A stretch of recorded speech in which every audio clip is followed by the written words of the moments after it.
आदित्य, ये शादी किसी भी कीमत पर नहीं होनी चाहिए। शादी के वक्त तुम मौके से फरार हो जाना। तुम नहीं आओगी तो पापा को मजबूर होकर ये शादी रोकनी पड़ेगी और फिर पापा घर की इज्जत बचाने के लिए मेरी शादी पराग से कर देंगे। मेरी मोहब्बत मुझे मिल जाएगी आदित्य। मैं पराग से बहुत मोहब्बत करती हूँ, उसके बिना जी नहीं सकती। जबकि आदित्य का दिल टुकड़े टुकड़े हो गया था क्योंकि वो महक से बहुत प्यार करता था। आदित्य महक के पापा के दोस्त का बेटा और पराग घर का नौकर था।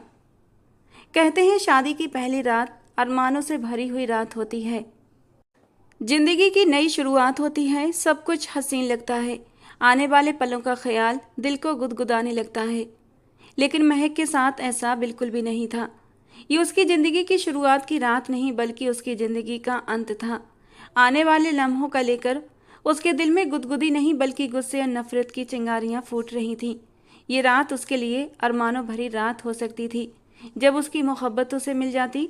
लेकिन उसके साथ तो किस्मत ने एक घिनौना खेल खेला था। मुखौटों के पीछे छिपे चेहरे उसकी नज़रों के सामने आ गए थे। पूरा कमरा तहस नहस हुआ पड़ा था। हर चीज़ बिखरी हुई थी। कुछ चीज़ें बिल्कुल टूट चुकी थीं। कोई भी चीज़ अपनी असली जगह और असली हालात में मौजूद नहीं थी। और वो अपना जेवर नोच नोच कर उतारते हुए जारो कतार रो रही थी। सारा मेकअप आंसुओं में बहकर उसके चेहरे को काफ़ी अजीब बना रहा था। उसने अपने हाथ की उल्टी तरफ से अपने होठों को रगड़ दिया तो सारी लिपस्टिक फैल कर चेहरे के दाएं बाएं फैल गई। उसकी ऐसी हालत हो रही थी कि अगर उसके सामने कोई आ जाता तो शायद वो उसकी जान ले लेती। महक ने कभी जिंदगी में खुद को इतना बेबस महसूस नहीं किया था जितना वो अब इस वक्त महसूस कर रही थी। मगर वो नहीं जानती थी कि उसकी बेबसी अभी तो और भी लंबी होने वाली है। अभी जिंदगी में और बहुत से ऐसे मकाम आने वाले हैं जब वो अपनी किस्मत पर फूट फूट कर रोने वाली थी। कुछ वक्त के बाद कमरे का दरवाज़ा खुला तो आदित्य कमरे में दाखिल हुआ। कमरे की ऐसी हालत देखकर उसका पारा 7वें आसमान पर पहुंच चुका था। उसने गुस्से से दरवाज़ा बंद किया और फिर आगे बढ़ते हुए एक झटके से महक को खींचकर अपने सामने खड़ा किया था और उसके दोनों बाजुओं को इस कदर सख्ती से थामा कि महक को आदित्य की उंगलियां अपने बाजुओं की त्वचा में धंसती हुई महसूस हुई थीं। उसने घबराकर आदित्य की ओर देखा था। आज तो आदित्य के चेहरे के हाव भाव ही अलग थे। ये वो आदित्य लग ही नहीं रहा था जिसे महक जानती थी। आदित्य सुर्ख आंखों से उसकी ओर घूर घूर कर देख रहा था। उसके चेहरे पर किसी भी किस्म की कोई रियायत नहीं थी। ये सब करके तुम साबित क्या करना चाहती हो कि तुम कहीं की हीरोइन हो जिसे शादी के लिए मैं मरा जा रहा हूँ? ये शादी मजबूरी का एक समझौता है, मेरे गले की हड्डी है। जितना तुम इस शादी से खुश नहीं हो तो उतना ही मैं भी खुश नहीं हूँ। लेकिन अब जबकि ये रिश्ता जुड़ चुका है तो तमाशा मत बनाओ। मुझे अपनी इज्जत बहुत प्यारी है।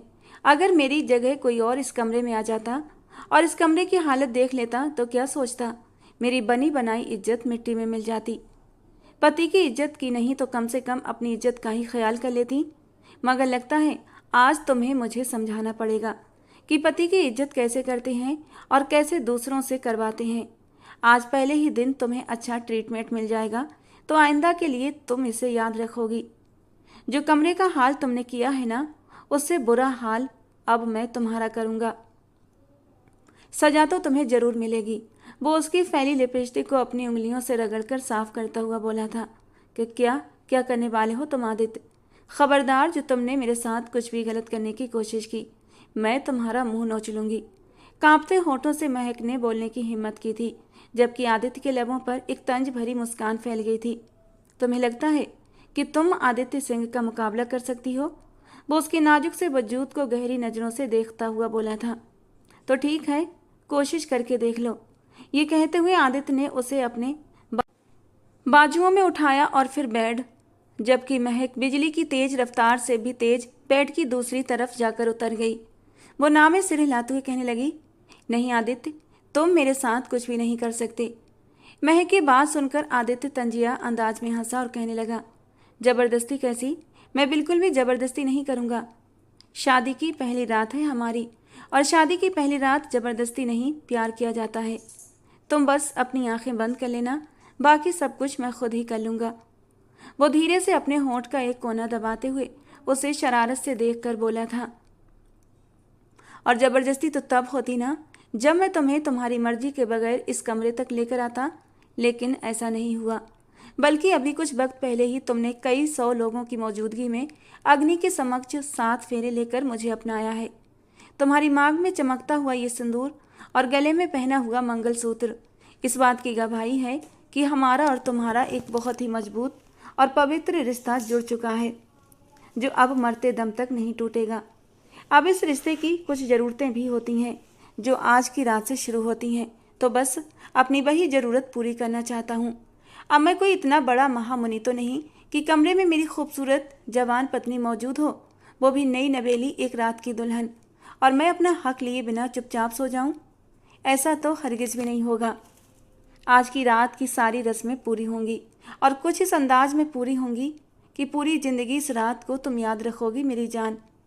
मेरा इरादा तुम्हें तकलीफ़ देने का नहीं था और ना ही तुमसे कोई ज़बरदस्ती अपना हक लेने का था, मगर तुमने जो कमरे की हालत की है ना, और चीज़ों का जो हाल किया है, वो सब मुझे मजबूर कर रहे हैं कि तुम्हें आइंदा इन हरकतों से बाज रखने के लिए मैं तुम्हें अच्छे से समझा दूं कि आगे के लिए तुम्हारी हदें क्या हैं। आगे कुछ ऐसा करने से पहले तुम 100 बार सोचो कि ये सब कुछ करने के बाद तुम्हें आदित्य सिंह का एक नया रूप देखने को मिलेगा। ये कहते हुए आदित्य ने एक बार फिर से महक की कलाइयाँ पकड़ी और उसे बेड पर ले जाते हुए उसके चेहरे के ऊपर झुक गया। दोनों के नरम गरम होठों का स्पर्श हुआ तो जैसे वजूद में चिंगारियां सी फूटी थीं, जबकि महक सांस रोके आदित्य के इस स्पर्श को महसूस कर रही थी। आदित्य बहुत शिद्दत से महक की सांसों को पी रहा था। वो एक पल के लिए पीछे हुआ था, लेकिन अभी उसका मन कहाँ भरा था।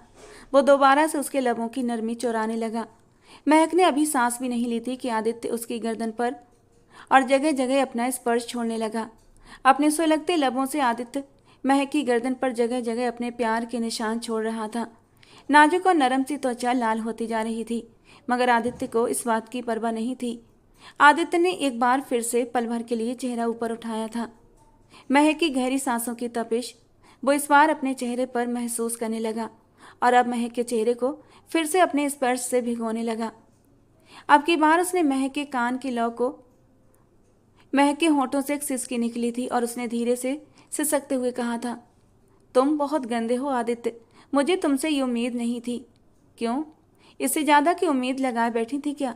वैसे तुम चाहो तो मैं इससे ज़्यादा भी शिद्दत और जुनून दिखा सकता हूँ, लेकिन मुझे नहीं लगता तुम्हारी नाजुक सी जान इससे ज़्यादा सह पाएगी। वो शरारत से उसका चेहरा अपने हाथों के प्याले में भरते हुए बोला था, और महक तो इतनी ही शिद्दतों से बेहाल हुई थी और शिद्दत का सुनकर उसकी पलकें लरज उठी थीं। महक की खूबसूरत पलकों का कंपन आदित्य के दिल में बुरी तरह तार छेड़ चुका था। धीरे से अपने होंठ महक की आंखों पर रख दिए थे, और जब आदित्य ने महक के दोनों हाथों को नरमी से पकड़ा और उसका हाथ धीरे धीरे महक के कंधे पर सरकने लगा तो वो एकदम घबरा गई। विरोध करने की कोशिश भी कर रही थी। आदित्य ने धीरे से महक का दुपट्टा और उसके करीब आने लगा। वो उसके वजूद को छूने की कोशिश कर रहा था, जबकि महक असहाय उसकी गिरफ्त में थी। उसकी आंखों में तकलीफ साफ झलक रही थी, मगर वो खुद को बचाने के लिए कुछ कर पाने में असमर्थ थी। उसका नाजुक सा वजूद आदित्य के मजबूत काठी के सामने बेहद कमजोर पड़ चुका था। वो एक चिड़िया की तरह उसी की सख्त पकड़ में फड़फड़ा रही थी। आदित्य फिर से उसके चेहरे के करीब आया और फिर उसने बेखुद होकर उसके बालों में अपना चेहरा छुपाया था और उसके बालों की खुशबू को अपने अंदर तक उतारने लगा। कितना शिद्दत से इंतजार किया था उसने इन पलों का। महक के साथ अपनी ज़िंदगी की शुरुआत करने के बारे में उसने कई सपने सजाए थे, लेकिन महक की जिद में उसके सारे सपने टूट गए थे और आज वो उसके कमरे में उसकी पत्नी बनकर मौजूद भी थी, लेकिन दिल से नहीं। धीरे धीरे महक ने भी प्रतिरोध करना छोड़ दिया था, क्योंकि उसे समझ आ गया था वो खुद को थका देने से अब कोई फ़ायदा नहीं। वो ना तो उसे दूर धकेल सकती थी, ना ही उसकी मनमानी को रोक सकती थी। बस उसकी आंखों से लाचारी और पीड़ा के आंसू बहते रहे, और एक हाथ पीछे ले जाते हुए आदित्य ने एक झटके से उसकी डोरियों को खोल दिया था। एक पल में ही वो कंधे से सरक गया था, तो वो भीतर तक सिहर उठी। उसे तो अब तक यही लग रहा था कि शायद वो उसकी हालत पर तरस खाकर उसे छोड़ देगा, उसे जाने देगा, लेकिन ऐसा नहीं हुआ था। बड़ी ही तीव्रता से आदित्य ने उसकी मुलायम धड़कनों पर अपना स्पर्श बिखेरा था और फिर वो एक बादल की तरह उस पर छाता चला गया। जिस क्रिया की शुरुआत उसने पहले कठोरता से की थी, अब उसमें धीरे धीरे एक अजीब सी नरमी और भावना घुलने लगी थी। उसके स्पर्श में अब एक सुकून भरी कोमलता आ गई थी। महक को लग रहा था जैसे वो उसकी आगोश में अब धीरे धीरे पिघल रही हो। न चाहते हुए भी वो आदित्य के स्पर्श में सुकून महसूस करने लगी थी। होठों से मदहोश सिसकियां निकलने लगी थी। आदित्य ने जब ये देखा कि महक ने विरोध करना बंद कर दिया है, तो उसने धीरे से अपने होंठ उसके माथे पर रखे थे और फिर उसके ब्लाउज को ऊपर कर दिया और पीछे हाथ ले जाते हुए उसकी डोरियों को वापस बांध दिया था और एक तरफ होकर लेट गया। जबकि महक ने सिर उठाकर हैरानी से आदित्य की ओर देखा था। उसे हैरानी से इस तरह खुद की तरफ देखता पाकर आदित्य ने जल्दी से करवट बदल ली। वो नहीं चाहता था कि उसकी बेख्याल आने वाली मुस्कान को महक देखे और दोबारा ऐसी हरकत करे जो उसके लिए शर्मिंदगी का कारण बने। आदित्य कभी भी महक के साथ जबरदस्ती नहीं करना चाहता था और ना ही उस पर अपना कोई भी हक जताना चाहता था। वो उसे पहले थोड़ा सा वक्त देना चाहता था इस रिश्ते को समझने के लिए। मगर महक ने उस वक्त जो कमरे की हालत कर दी थी, उसने आदित्य को उकसा दिया था और इसीलिए उसने उसे काबू करने का यही तरीका ढूंढा था। आदित्य को पूरा यकीन था कि आज के बाद महक कभी भी ऐसी कोई जरूरत नहीं करेगी। जबकि महक अपनी जगह पर लेटी हुई सोच रही थी, न जाने आदित्य ने क्यों उसे ऐसे वक्त में छोड़ दिया था जबकि वो अपनी मंजिल पाने के बेहद करीब था। शायद मुझसे डर गया होगा या फिर मेरी नाराजगी के डर ने उसे उसके इरादों से पीछे हटने पर मजबूर कर दिया होगा। कितनी ही देर तक वो आदित्य की तरफ मुंह मोड़े आदित्य की चौड़ी पीठ को देखती रही। उसकी आंखों में धीरे धीरे आंसू जमा होने लगे। आज उसे एक ऐसे इंसान की जरूरत थी जो उसके दिल के दर्द को समझ सकता। आदित्य उसके साथ बैठकर उसकी हालत को समझता तो वो उसके कंधे से टिककर अपने आंसू बहाकर अपना गम हल्का कर लेती, लेकिन उसने भी आकर उसके साथ जबरदस्ती ही की थी। उसका दिल बुरी तरह टूट चुका था। क्या मेरी किस्मत में सच्चा प्यार लिखा है या नहीं, या फिर सारी जिंदगी मैं प्यार के लिए तरसती रह जाऊंगी। सोचते सोचते महक की आंख लग गई थी और उसे अंदाजा भी न हुआ। अगली सुबह अपने साथ एक भरपूर रौनक लेकर उजागर हुई थी। महक ने अपनी आंखें खोली तो कमरे का मंजर बिल्कुल बदला हुआ था।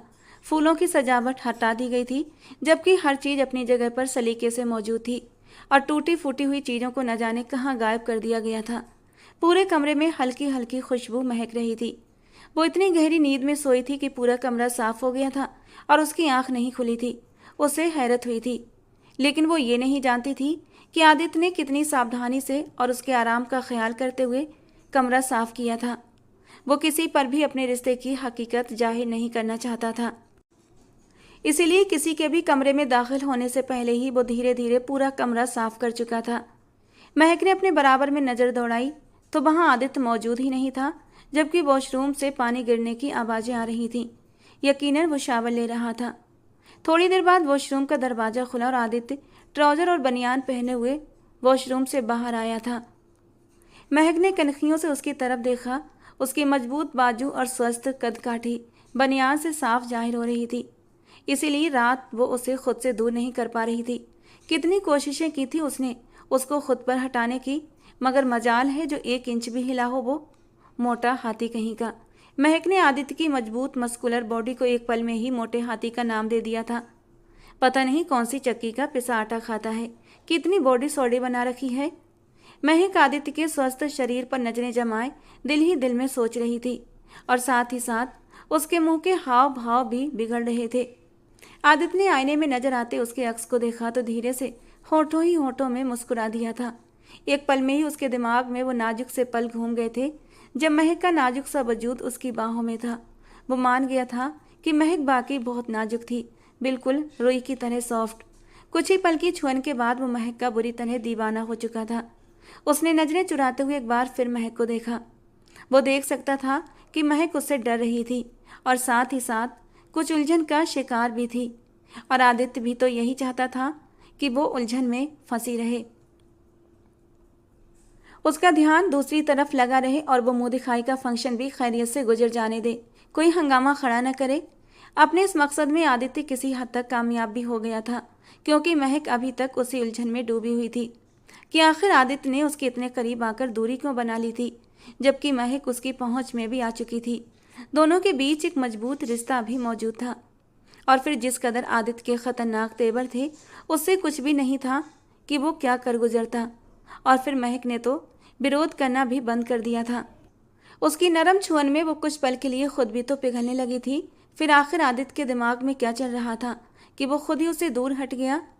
महक के दिमाग में हजारों सवाल थे और आदित्य उसे कैसे बताता कि महक से दूर होने के बाद उसने कितनी मुश्किलों से खुद को संभाला था। इस मोमेंट पर आकर कोई भी मर्द अपनी पत्नी से दूर कैसे रह सकता है, लेकिन आदित्य ने खुद पर कंट्रोल पाया था। वो कुछ भी ऐसा नहीं करना चाहता था जिससे महक को लगे कि उसने इस रिश्ते की शुरुआत जबरदस्ती की थी। उसकी नीयत सिर्फ महक को डराने की थी ताकि आगे को वो कोई बखेड़ा खड़ा न करे। उठो और जल्दी से शावर ले लो, अच्छे से कपड़े पहनकर तैयार हो जाओ।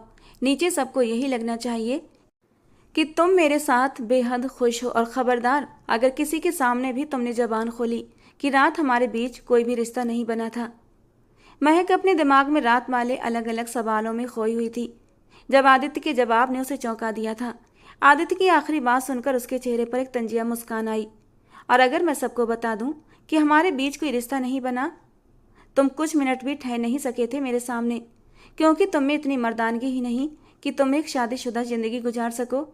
महक ने अपनी एक भौं उठाकर आदित्य को जैसे चैलेंज किया था और आदित्य ने टॉवल फेंकते हुए आगे बढ़कर महक को दोनों बाजुओं से थाम लिया था और एक झटके से उसे अपने चौड़े सीने में समेट लिया और धीरे से कहने लगा, लगता है मेरी प्यारी सी बीबी को इस बात पर गुस्सा है कि मैंने रात को उसे अधूरा क्यों छोड़ दिया।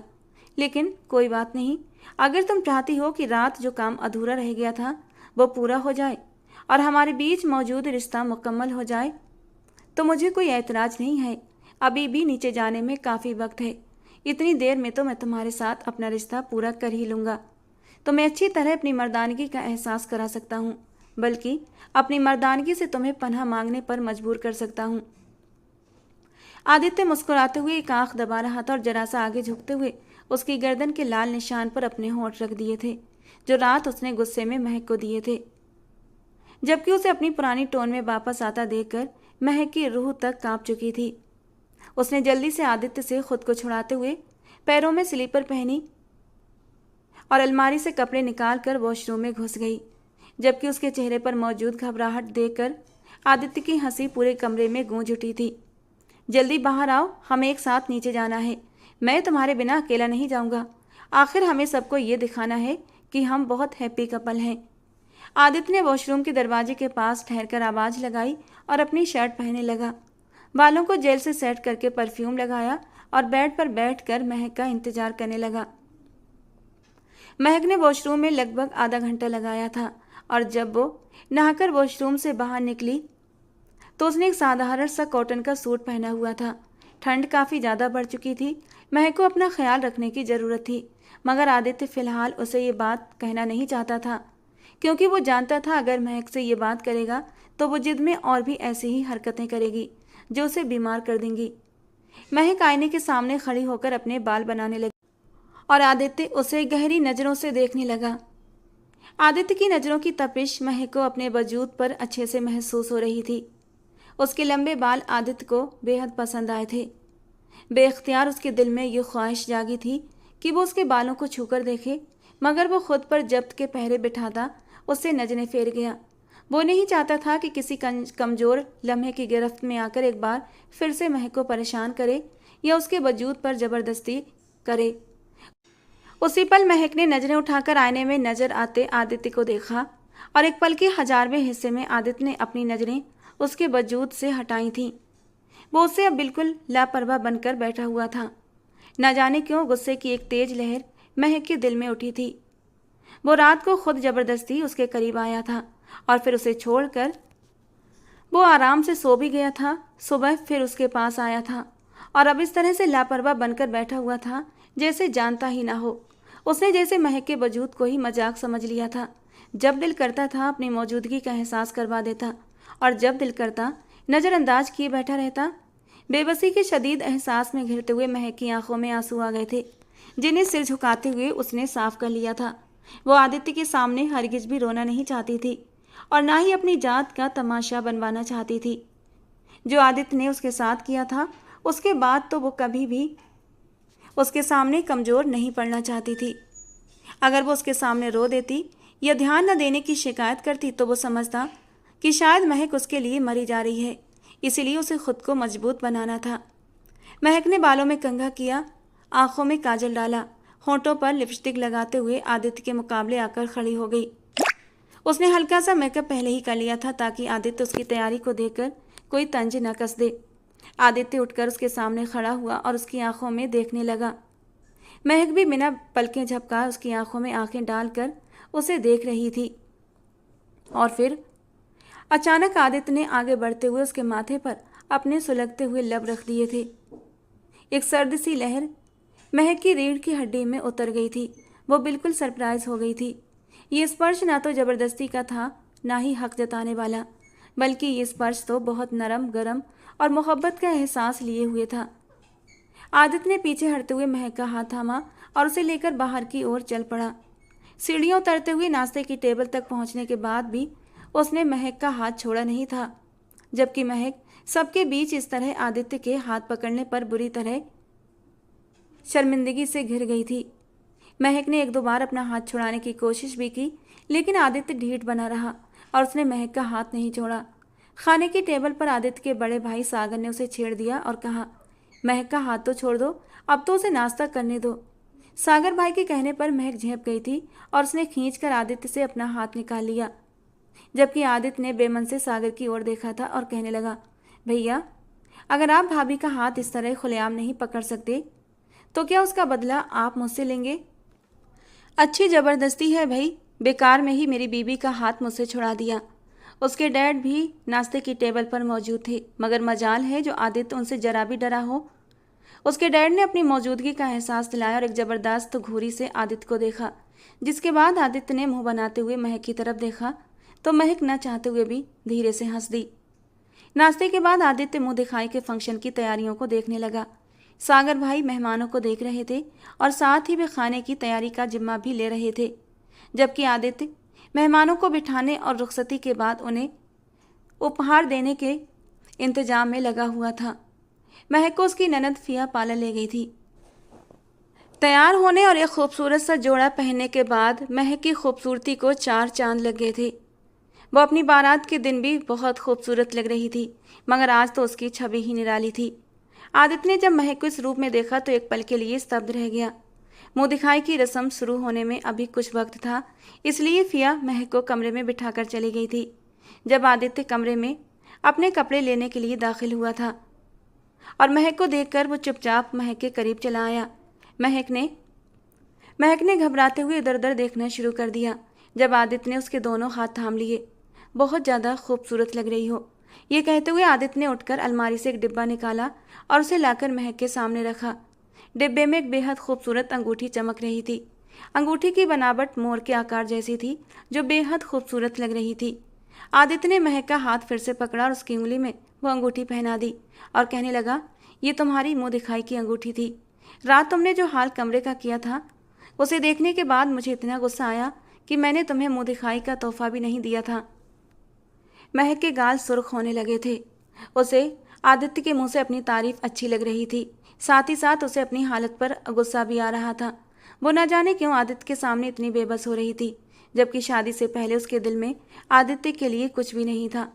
जिससे वो दिलो जान से मोहब्बत करती थी, वो तो न जाने कहाँ रह गया था। पराग के बारे में सोचकर महक की आंखों में आंसू आ गए थे। आदित्य ने हैरानी से महक की तरफ देखा और कहने लगा, क्या तुम्हें इतनी खुशी हुई कि मुंह दिखाई की अंगूठी पाकर तुम खुशी के मारे रोने लगी, या फिर ये दुख के आंसू हैं? आदित्य ने ये बात मजाक में कही थी, लेकिन महक ने इसे सीरियस ले लिया था और भी ज़्यादा रोने लगी। आदित्य ने महक को गले से लगा लिया और कहने लगा, चुप हो जाओ महक, मुझे बताओ तो सही, आखिर तुम रो क्यों रही हो? देखो, अगर तुम रात वाली मेरी हरकत पर रो रही हो तो मैं उसके लिए सॉरी भी करता हूँ। जिस पर महक ने धीरे से कहा, पराग। अभी उसने सिर्फ पराग का नाम लिया था, बात भी पूरी नहीं की थी, मगर आदित्य की मुट्ठियाँ गुस्से से भींच गई थीं। उसने एक झटके से महक को खुद से अलग किया और उठकर खड़ा हो गया। आदित्य का ऐसा खौफनाक रवैया देखकर महक एकदम से डर गई थी। मेरी बात कान खोलकर सुन लो महक, आदित्य गुस्से में बोला। मैं तुम्हारा पति हूँ और कोई बेगैरत मर्द नहीं हूँ जिसके सामने तुम एक गैर मर्द का नाम लो और मैं चुपचाप बर्दाश्त कर जाऊँ।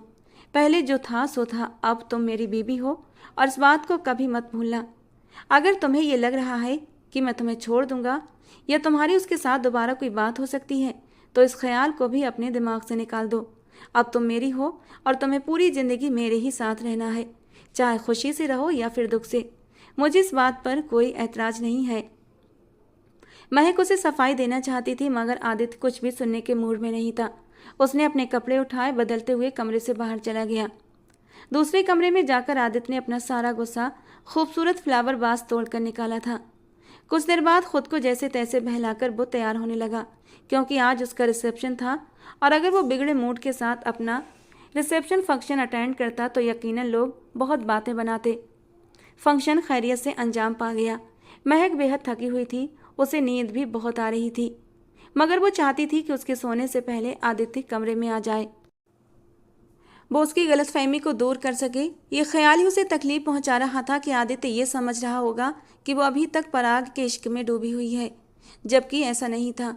आदित्य के नाम का सिंदूर अपनी मांग में भरते ही उसने पूरी रजामंदी से आदित्य को अपना पति मान लिया था। आदित्य को लग रहा था कि उस रात उसने कमरे की तोड़फोड़ शायद पराग से शादी न होने के गम में की थी, मगर ऐसा नहीं था। उसने ये तोड़फोड़ किसी और वजह से की थी, और यकीनन जब आदित्य को वजह पता चलती तो उसे महक से कोई शिकवा नहीं रहता। इसीलिए तो वो आदित्य के आने का वेट कर रही थी। वो उससे बात करना चाहती थी। काफ़ी वक्त गुजर चुका था, मगर आदित्य अभी तक कमरे में नहीं आया था। आदित्य का इंतजार करते करते महक को नींद आ गई थी। उसने अभी तक अपना खूबसूरत झिलमिलाता ड्रेस भी नहीं बदला था। वो चाहती थी आदित्य के तमाम गिले शिकवे मिटा दे। वो खुद आज अपने रिश्ते की शुरुआत करना चाहती थी। इंतजार करते करते महक की कब आंख लग गई उसे खुद भी अंदाजा न हुआ। रात के लगभग 3 बजे जब आदित्य कमरे में आया तो कमरे की सारी लाइट्स जल रही थीं। उसकी नज़र सीधे सामने बेड पर सोई हुई महक पर पड़ी थी। वो पूरे बेड पर फैलकर टेढ़ी मेढ़ी सो रही थी। मिटे मिटे मेकअप के साथ वो सुबह से भी ज़्यादा हसीन लग रही थी। उसने अपनी ज्वेलरी भी अभी तक वैसी ही पहनी हुई थी और कपड़े भी नहीं बदले थे। शायद वो उसका इंतजार करते करते सो गई थी। ये ख्याल आते ही आदित्य के दिल में गुदगुदी सी होने लगी थी। वो धीरे से मुस्कुराते हुए आगे बढ़ा। वो भी पूरे दिन का थका हुआ था और सोना चाहता था। बेड पर बैठकर उसने मुस्कुराते हुए महक की ओर देखा और हाथ बढ़ाकर उसके नरम मुलायम गाल पर चुटकी भरी। उसकी छोटी सी नाक में पहनी हुई नथनी बहुत ज़्यादा खूबसूरत लग रही थी। लंबी पलकों की परछाई उसके गालों पर पड़ रही थी।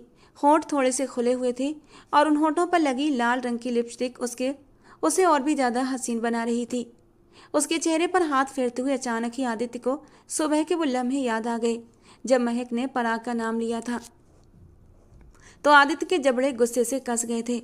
उसने महक को एकदम झिझोड़ते हुए उठाया था और गुस्से से कहा, कपड़े बदल लो अपने और मुझे लेटने के लिए जगह दो, मुझे भी सोना है।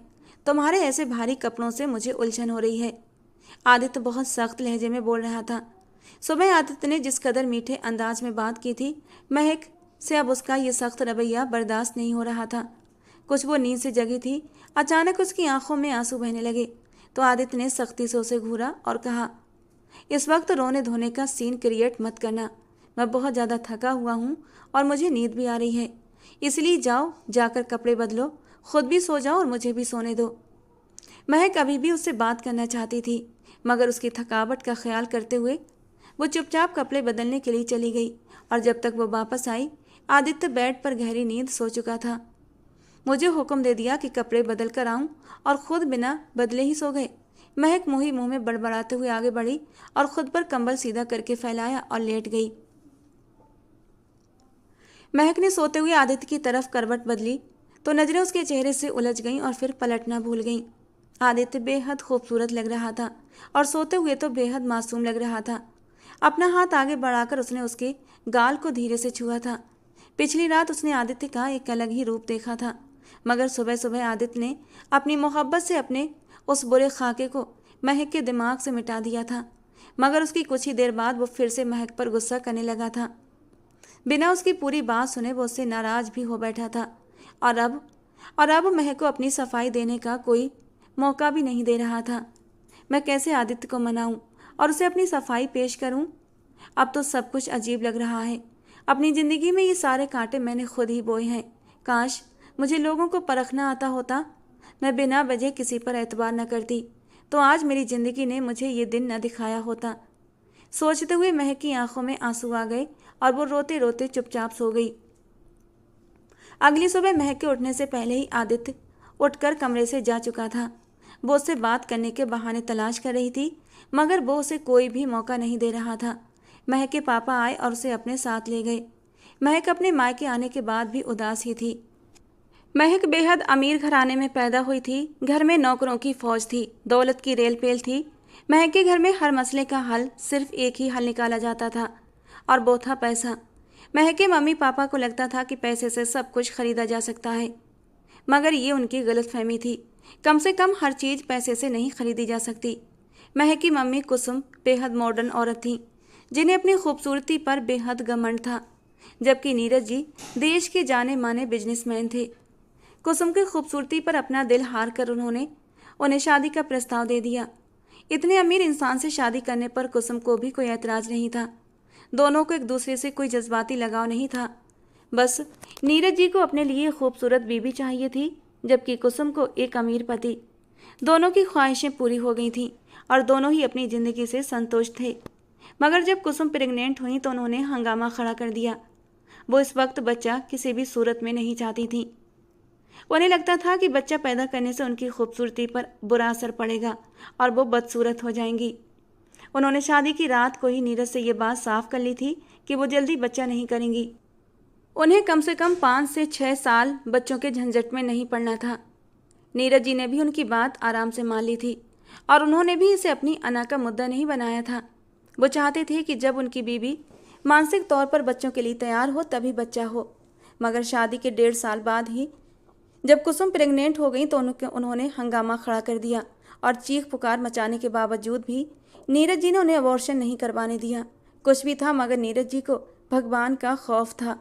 वो जानते थे एक नन्ही सी जान को दुनिया में आने से पहले ही ख़त्म कर देना कितना बड़ा पाप होता है, और उन्होंने कुसुम जी को भी इस गुनाह से रोका था।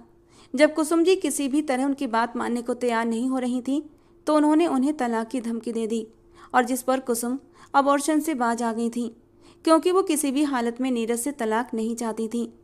वो जैसे ऐशो आराम की आदी हो चुकी थी, अब उन्हें ऐसा ऐशो आराम कहीं और मिलने वाला नहीं था। आखिरकार कुसुम जी इस शर्त पर बच्चा पैदा करने को तैयार हो गई कि वो इस बच्चे को बिल्कुल भी नहीं पालेंगी। बच्चे की पूरी परवरिश सिर्फ और सिर्फ नीरज जी की जिम्मेदारी होगी। वो जैसे भी निभाएं, उन्हें इसकी कोई परवाह नहीं। बच्चा पैदा करने के बाद वो फिर से अपनी सोशल लाइफ में व्यस्त हो जाएंगी। नीरज जी ने भी उनकी ये बात मान ली थी। उनके लिए इतना ही बहुत था कि कुसुम बच्चा पैदा करने के लिए तैयार हो गई थी, और फिर कुसुम ने अपनी बात पूरी करके भी दिखाई। हॉस्पिटल में महक को जन्म देने के बाद उन्होंने उसे किसी भी तरह की कोई मोहब्बत नहीं जताई थी, बल्कि तीसरे ही दिन महक को हॉस्पिटल में छोड़कर खुद घर लौट आई थी। नीरज जी खुद ही महक को घर लेकर आए थे और फिर उसे घर की नौकरानी के हवाले करते हुए जल्दी ही किसी आया का इंतजाम करने को कहा, जो महक की परवरिश की जिम्मेदारी उठाने के साथ साथ उसे दूध भी पिला सके। महक का नाम भी उनके घर की नौकरानी ने ही रखा था। नीरज जी और कुसुम को इतनी भी फुर्सत नहीं थी कि वो अपनी ही औलाद का नाम रख लेते। ये तो भगवान का शुक्र था कि महक को जो आया मिली थी वो बहुत अच्छी थी। बिंदु माँ के साथ महक का भावनात्मक जुड़ाव बन गया था। बचपन में जब कभी महक कुसुम की तवज्जो और ध्यान चाहती तो वो उनके पास चली जाती थी, लेकिन कुसुम उसे डांट डपट कर फटकार कर वापस भेज देती। महक जब भी कुसुम के कमरे में जाती तो लौटने के बाद घंटों उदास रहती, रोती रहती। नीरज जी भी अपने बिजनेस में इतने व्यस्त रहते कि उनके पास भी महक के लिए वक्त नहीं होता था। इस तरह बिंदु माँ ने धीरे धीरे महक का कुसुम जी या नीरज जी से आमना सामना करवाना कम कर दिया था। फिर धीरे धीरे महक ने भी कुसुम जी और नीरज जी की कमी को महसूस करना छोड़ दिया। वो अब सारा वक्त बिंदु माँ के साथ बिताती और बिंदु माँ और वो एक दूसरे के साथ बेहद खुश रहते। महक हमेशा से ही बहुत होशियार बच्ची थी। अपनी क्लास में हमेशा टॉप करती थी। होशियार और खूबसूरत होने के साथ साथ महक बेहद मासूम भी थी। दुनियादारी का उसे बिल्कुल भी अंदाज़ा नहीं था, ना ही उसे लोगों की अच्छी तरह परख थी और ना ही उनको चालाकी दिखानी आती थी।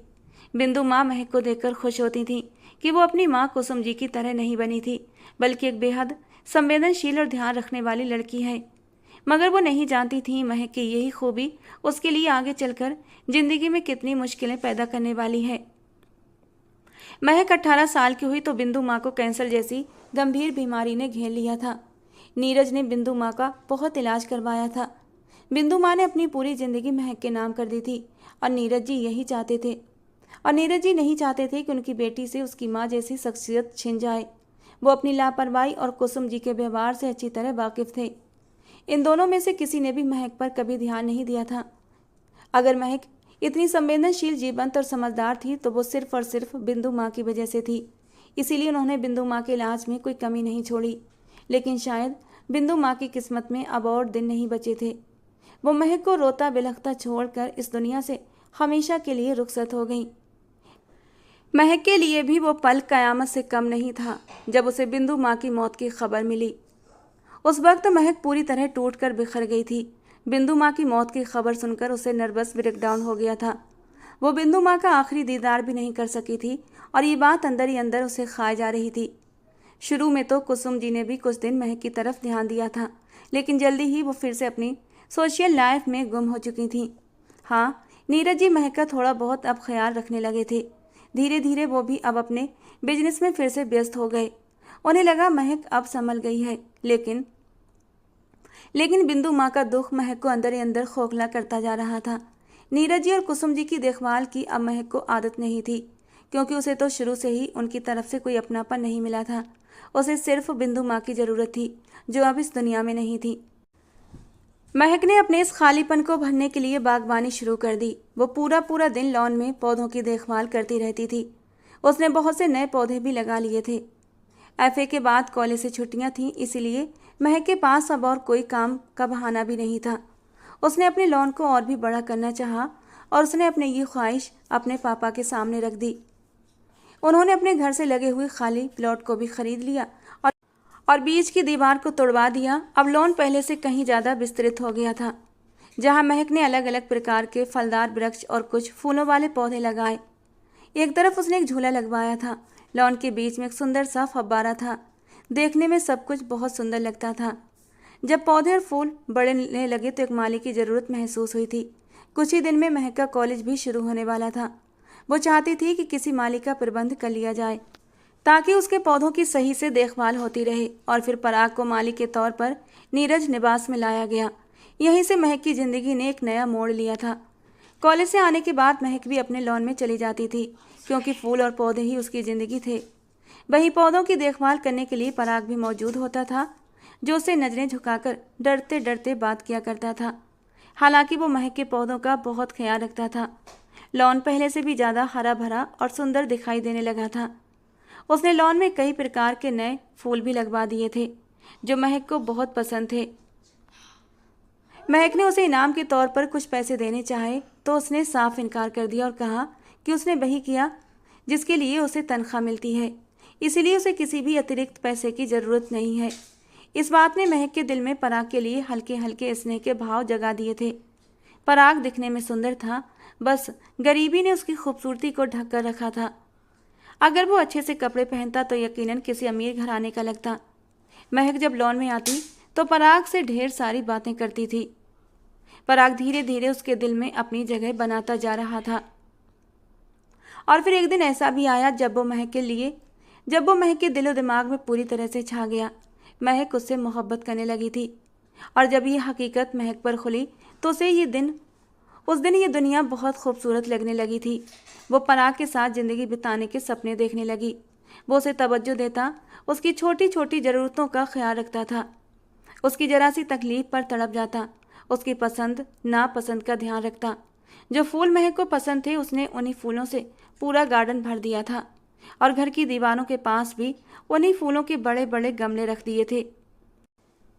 एक दिन महक ने पराग को लॉन में नए पौधे लगाते देखा तो खुद भी कॉलेज से छुट्टी कर ली और उसके साथ पौधे लगवाने लगी। पौधे लगाते लगाते वो अनजाने में ही पराग की तरफ टकटकी बांधकर देखने लगी। पराग ने पौधों में से कांटों भरी जाड़ी दूर निकाल कर फेंकी तो महक ने उसे अनजाने में ही हाथ में पकड़ लिया। कई सारे कांटे उसके हाथ में चुभ गए। बिना कुछ कहे सिसकते हुए महक ने वो झाड़ी फेंकी, मगर कांटे उसके हाथ में चुभकर हाथ को जख्मी कर चुके थे। खून की छोटी छोटी बूंदें महक के हाथ से निकलने लगी थीं। तभी पराग जल्दी से आगे बढ़ा और उसका हाथ पकड़ लिया और तुरंत ही उसे लेकर लॉन के कोने की तरफ चल पड़ा। महक एक ट्रांस की सी हालत में उसके साथ खींचती चली जा रही थी। ये पहली बार हुआ था जब किसी गैर मर्द ने उसे छुआ था। महक का दिल जोर जोर से धड़क रहा था। वो उससे मोहब्बत करती थी और आज वही उसका हाथ थामे उसे साथ लिए जा रहा था। बेखुदी में महक ने दिल से चाहा कि वो जीवन भर पराग की मोहब्बत की छाँव में इसी तरह चलती रहे। यही वो लम्हा था जब महक पर यह सच पूरी तरह साबित हो गया कि वो पराग की मोहब्बत में पूरी तरह से गिरफ्तार हो चुकी है। पराग ने महक को एक जगह खड़ा किया और गीली ठंडी मिट्टी से मुट्ठी भरते हुए उसके हाथ पर जोर जोर से मलने लगा। महक ने उसे अपने हाथ पर मिट्टी लगाते देखा तो पूछ लिया, ये क्या कर रहे हो? जिस पर पराग ने उसे बताया कि जिस झाड़ी से आपको कांटे लगे हैं वो एक जहरीली झाड़ी थी। अगर तुरंत तो उस जगह पर नरम चीज न लगाई जाती तो सूजन हो जाती और जख्म बन जाने का खतरा होता। मुझे और तो कुछ नजर नहीं आया, इसीलिए मैंने ये गीली और ठंडी मिट्टी आपके हाथ पर लगा दी। अब इससे ना ही आपको दर्द होगा और ना ही आपको किसी भी तरह की कोई सूजन होगी। वो बेखुदी में पराग को देखे जा रही थी। महक के लिए अब बहुत ज़रूरी सा बन गया था। महक ने उसी वक्त एक फ़ैसला किया और पराग को प्रपोज कर दिया। पराग, क्या तुम पूरी ज़िंदगी मेरा ऐसे ही देखभाल करोगे? क्या तुम इसी तरह मुझे हर गम से बचाते रहोगे? वो पराग की आंखों में आंखें डालकर सवाल कर रही थी और पराग एक पल के लिए ठहर सा गया था। चेहरे पर ऐसी हैरानगी थी कि वो सांस लेना भूल गया था। उसे ये नाजुक सी लड़की बहुत पसंद थी, लेकिन उसने तो कभी सपने में भी नहीं सोचा था कि वो उसे पा सकता है। और आज जब उसने उसे प्रपोज किया तो पराग को यकीन नहीं आया। अगले ही पल पराग की आंखों में नमी चमकने लगी थी। मेरा बस चले तो आप पर आने वाले हर गम को मैं अपने दिल में समेट लूं और दुनिया जमाने की खुशी आपके कदमों में ढेर कर दूं। तो मुझे समेट लो पराग। मैं तन्हा रहते रहते अब थक चुकी हूँ। मुझे प्यार चाहिए, किसी की देखभाल चाहिए, किसी की सच्ची वफा चाहिए जो मुझे सिर्फ और सिर्फ तुमसे मिल सकती है। बेखुदी में रोते हुए उसने पराग के सीने पर अपना सर रख दिया था। यह एहसास उसे हवाओं में उड़ाने के लिए काफ़ी था कि वो जिससे मोहब्बत करती है वो उसकी मोहब्बत को स्वीकार कर चुका था। महक के प्रपोज करते ही पराग ने उसे कबूल कर लिया कि वो उसे बेइंतहा मोहब्बत करता है, लेकिन उनके बीच मौजूद स्टेटस के फ़र्क की वजह से कहने की हिम्मत नहीं कर सका था। कहाँ वो घर की मालकिन और कहाँ वो एक मामूली सा माली। इन दोनों का कोई मेल नहीं था, मगर महक ने उसे यकीन दिलाया कि वो मोहब्बत की इस राह में पराग को कभी अकेला नहीं छोड़ेगी। जहाँ तक भी मुमकिन हो सकेगा वो उसका साथ निभाएगी। इस तरह दोनों की ज़िंदगी आगे बढ़ने लगी। एक दूसरे की मोहब्बत में वो बहुत आगे निकल चुके थे। उन दोनों का ये बेनाम सा रिश्ता लगभग 2 साल तक चला था। इन 2 साल के दौरान पराग ने कभी भी अपनी हदें पार नहीं की थी। इस बात ने महक के दिल में उसके लिए और भी ज़्यादा इज्जत और मोहब्बत भर दी थी। दोनों एक दूसरे की चाहत में इस तरह से दुनिया को भूले रहते, मगर एक दिन अचानक ही महक के सिर पर आसमान टूट पड़ा जब नीरज जी ने महक को बताया कि उन्होंने उसका रिश्ता अपने दोस्त के बेटे आदित्य से तय कर दिया है। महक ने इनकार करने की पूरी कोशिश की, मगर नीरज जी उसकी किसी भी बात को तवज्जो नहीं दे रहे थे, क्योंकि उन्हें पहले ही अंदाजा हो चुका था कि महक पराग से मोहब्बत करने लगी है। पराग उसे अपनी चिकनी चुपड़ी बातों में के जाल में उसे फंसा चुका है। उन्होंने महक को डांटने धमकाने की बजाय इस मामले का फौरन हल ये निकाला कि उसका रिश्ता आदित्य से तय कर दिया। आदित्य से महक कई बार फैमिली फंक्शन में मिल चुकी थी। आदित्य बहुत सुलझा हुआ और हैंडसम लड़का था। छोटी उम्र में ही उसने अपने पापा के साथ उनके बिजनेस में हाथ बटाना शुरू कर दिया था। आदित्य बेहद चुलबुला और हंसमुख स्वभाव का लड़का था। वो महक को कभी भी बुरा नहीं लगा था, मगर उसके लिए महक के दिल में कोई ख़ास जज्बा भी नहीं था। नीरज जी ने न सिर्फ महक का रिश्ता आदित्य के साथ तय कर दिया, बल्कि ठीक 15 दिन बाद शादी की तारीख भी फाइनल कर दी। महक तो ये सुनकर सन्न रह गई थी। वो शुरू से ही डरपोक थी। उसमें कभी भी इतनी हिम्मत नहीं रही थी कि वो अपने पापा के किसी भी फैसले पर ऐतराज़ कर सके, इसलिए अब भी वो चुप हो गई थी। अब उन्होंने महक को ज़्यादा घर से बाहर निकलने से भी मना कर दिया था और वजह ये बताई थी कि उसकी शादी में अब कुछ ही दिन बाकी रह गए हैं, इसलिए उसे ज़्यादा से ज़्यादा घर में रहकर अपनी शादी की तैयारियों पर ध्यान देना चाहिए। महक उदासी से शादी की सारी तैयारियों में शामिल हो रही थी, जबकि पराग बाहर लॉन के कामों में व्यस्त रहता। एक रात जब सब सो चुके थे तो महक मौका देकर पराग के पास पहुंच गई। पराग अपने क्वार्टर की चारपाई लॉन में डालकर लेटा हुआ था। उसे देखकर वो उठकर बैठ गया। महक चुपचाप जाकर उसके पास चारपाई पर ही बैठ गई। जब पराग ने धीरे से कहा, मैं दुआ करूँगा आप हमेशा खुश रहें, आपकी नई ज़िंदगी में ढेरों खुशियाँ आएँ और उसमें आपको कभी कोई कमी महसूस ना हो। महक ने अपने भीगे भीगी नज़रों से पराग को देखा और बोली, तुम इतनी आसानी से मुझसे किनारा कर लोगे पराग? जिस पर पराग ने दुखी लहजे में कहा, मैं तो शुरू से जानता था कि एक दिन ऐसा ज़रूर आएगा जब आप मेरी आंखों के सामने किसी और के साथ ब्याह कर चली जाएंगी। मैं जानता हूँ आप मुझसे सच्चा प्यार करती हैं और मुझे इस बात पर कोई शिकवा नहीं है कि आपने मेरे लिए स्टैंड क्यों नहीं लिया। आप जाइए, अपनी ज़िंदगी जी लीजिए और मुझे मेरे हाल पर छोड़ दीजिए। मैं आपको कभी भी कोई गलत रास्ता अपनाने को नहीं कहूँगा, क्योंकि मैं किसी की इज्जत को घर से नहीं भगा सकता। इतना कहकर पराग ने अपना चेहरा मोड़ लिया था और चारपाई से उठकर खड़ा हो गया। महक भी चारपाई से उठी और उसके करीब आते हुए धीरे से बोली, मैं तुमसे कभी भी किनारा नहीं करूँगी पराग, बल्कि अब मैं कुछ ऐसा करूँगी कि हमारी शादी खुद पापा अपने हाथों से कराएंगे। इतना कहते हुए महक अपने कमरे में लौट आई थी। उसका दिमाग बहुत तेज़ी से काम कर रहा था। उसने अगले ही दिन चुपके से नीरज जी का मोबाइल उठाया और उसमें से आदित्य का नंबर निकालकर उसे फ़ौरन मिलने के लिए बुला लिया। आज उसकी हल्दी की रस्म थी और वो अपने होने वाले पति को चुपके से मिलने के लिए बुला रही थी। आदित्य को इस बात पर बहुत हैरानी थी, मगर वो मिलने के लिए राजी हो गया था। रात के लगभग 1:30 बजे उनके घर की छत पर आया, जब फंक्शन ख़त्म हो चुका था और सब लोग सोने के लिए जा चुके थे। आदित्य ने चौकीदार को अच्छे खासे पैसे दिए थे, तभी चौकीदार ने उसे घर के अंदर आने दिया था। उसके लिए ये सब आम सी बात थी। वो इसे आजकल के लड़कों की बेसब्री समझ रहा था। आदित्य महक से मिलने छत पर गया तो महक ने उससे साफ कहा कि वो इस शादी से इनकार कर दे। वो पराग से प्यार करती है और क्योंकि पराग घर का नौकर है, इसलिए उसके पापा उसे कभी भी कबूल नहीं करेंगे। अगर वो शादी के दिन घर से भाग जाएगा तो उसके पापा के पास दूसरा कोई चारा नहीं बचेगा और फिर वो मजबूरन पराग से उसकी शादी करवा देंगे। आदित्य, जिसने कब से महक को अपने दिल में बसा रखा था, उसकी बात सुनकर उसका दिल 1000 टुकड़ों में बट गया। उसने सिर हिलाकर हामी भर ली और लौटने लगा। तभी महक ने नम आंखों के साथ उसका धन्यवाद किया। अगले दिन मेहंदी की रस्म थी और उससे अगले दिन बारात आनी थी। महक दुल्हन बनी इस बात का बेसब्री से इंतजार कर रही थी कि बारात ना आए और उसके पापा अपनी इज्जत बचाने के लिए महक की शादी पराग से कर दें, मगर ऐसा कुछ भी नहीं हुआ।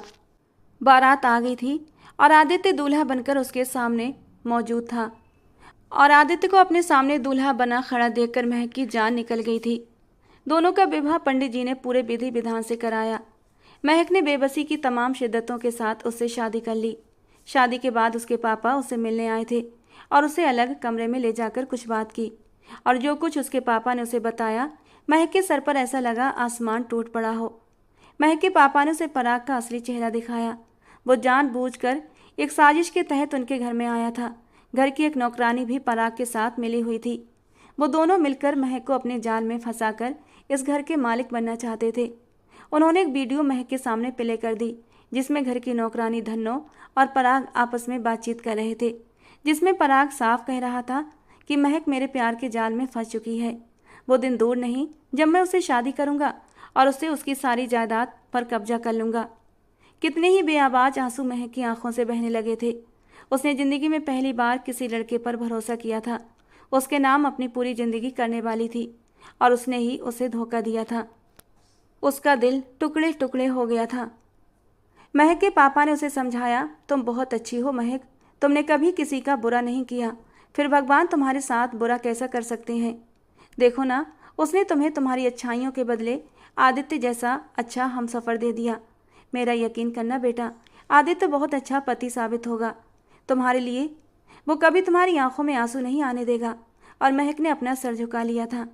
महक ने अपने पापा का शुक्रिया किया कि उन्होंने एक चालाक इंसान से उसे बचा लिया था, मगर आदित्य को पराग से अपनी मोहब्बत के बारे में वो सब कुछ बताकर अपने ही पैरों पर कुल्हाड़ी मार चुकी थी और इसी गुस्से में उसने अपनी सुहागरात और कमरे का हाल बर्बाद कर लिया था। कुछ गुस्सा पराग के धोखे का था तो कुछ गुस्सा अपनी बेवकूफ़ियों पर आ रहा था और गुस्से में आकर उसने कमरे का हाल ख़राब कर दिया था, मगर आदित्य ने भी उसे गलत समझ लिया था।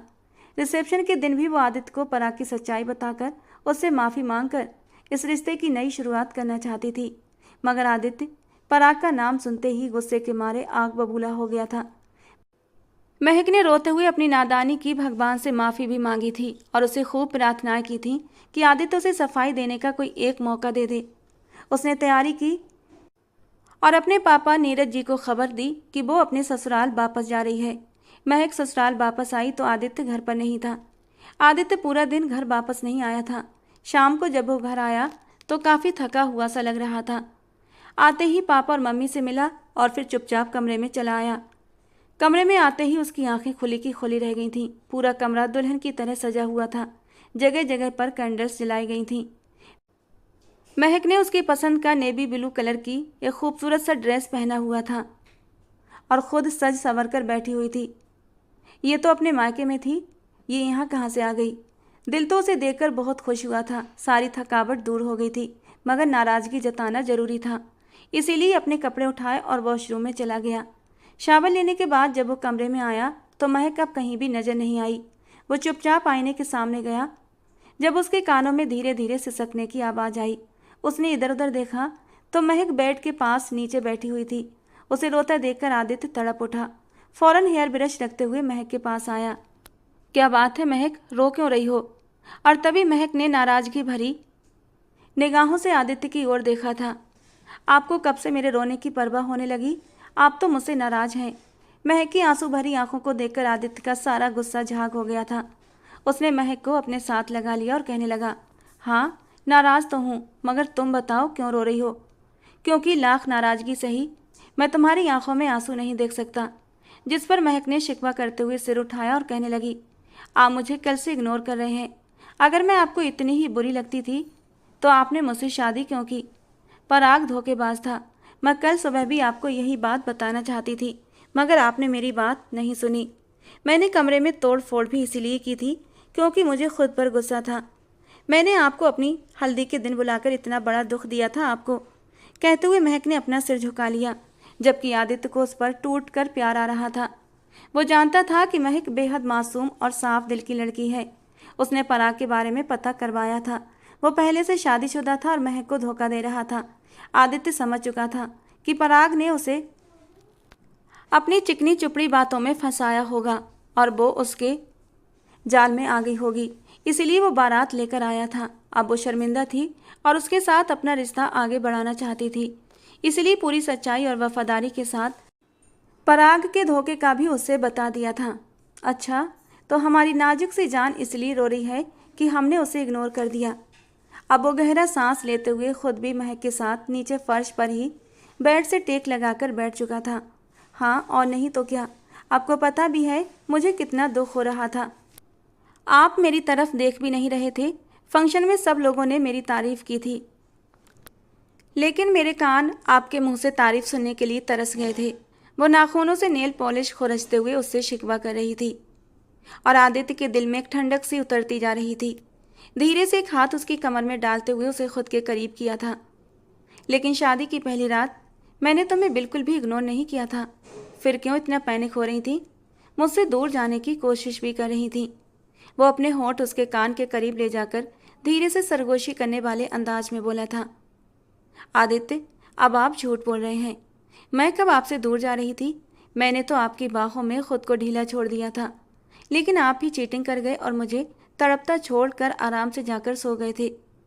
न चाहते हुए भी महक के होंठों से शिकवा निकला था और आदित्य कुछ पल तक उसे हैरान नजरों से देखता रहा और फिर जोर से ठहाका मारते हुए हंस पड़ा। और महक को अब अंदाजा हुआ था कि वो क्या बोल गई थी। शर्माकर उसने अपना सर आदित्य के सीने में छुपा लिया था और आदित्य ने उस नाजुक सी जान को अपने सीने में समेट लिया। तो पहले बता देती कि तुम अब मुझसे दूर जाने की हालत में नहीं हो। मैं तुम्हारी सारी ख्वाहिश उसी रात पूरी कर देता। खैर, अब मैं तुम्हें शिकायत का मौका नहीं दूंगा। कहते हुए वो धीरे से अपने होंठ उसके होंठों से मिस कर गया था और महक का दिल जोरों से धड़क उठा था। गाल शर्म की शिद्दत से दहकने लगे थे। आदित्य ने एकदम उसे अपनी गोद में उठाया और बेड पर लिटाते हुए किसी बादल की तरह उस पर छा गया था। वो बहुत नरमी से उसके वजूद पर अपना स्पर्श छोड़ रहा था और महक बेखुद होती जा रही थी। उसकी बेखुदी और मदहोशी से मचलते वजूद को देखकर आदित्य के लबों पर एक शरारती मुस्कान आई थी। वो धीरे से उसके कानों के करीब झुकते हुए बोला था, क्या ख्याल है आज भी चीटिंग कर जाऊं? क्योंकि आज बहुत ज़्यादा थका हुआ हूँ, आराम करना चाहता हूँ। और महक हंस पड़ी थी। मुझे पता है आदित्य, आप ऐसा नहीं कर सकते। महबूब के इतने करीब आने के बाद उससे दूर जाना मुमकिन ही नहीं है। ये कहते हुए महक ने अपने नरम होंठ आदित्य के होंठों पर रख दिए थे और उसकी इस हरकत पर आदित्य बुरी तरह मचल उठा था।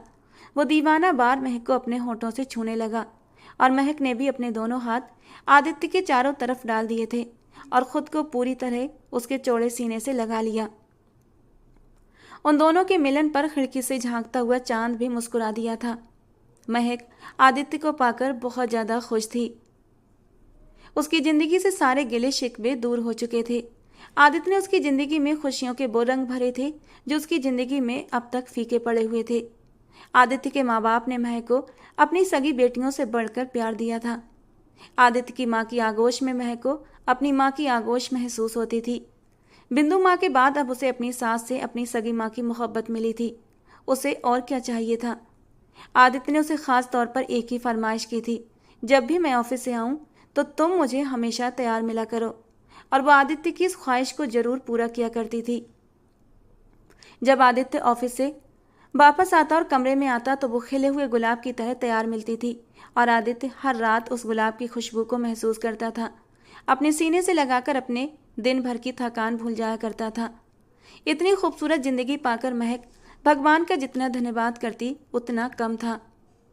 दोस्तों, आज की हमारी ये कहानी आपको कैसी लगी कमेंट बॉक्स में ज़रूर बताना। दोस्तों, पसंद आई हो तो प्लीज़ लाइक करना। रोज़ ऐसी ही रोमांटिक कहानियों के लिए हमारे चैनल के साथ जुड़े रहना। मिलते हैं दोस्तों अगली किसी नई और रोमांटिक कहानी के साथ।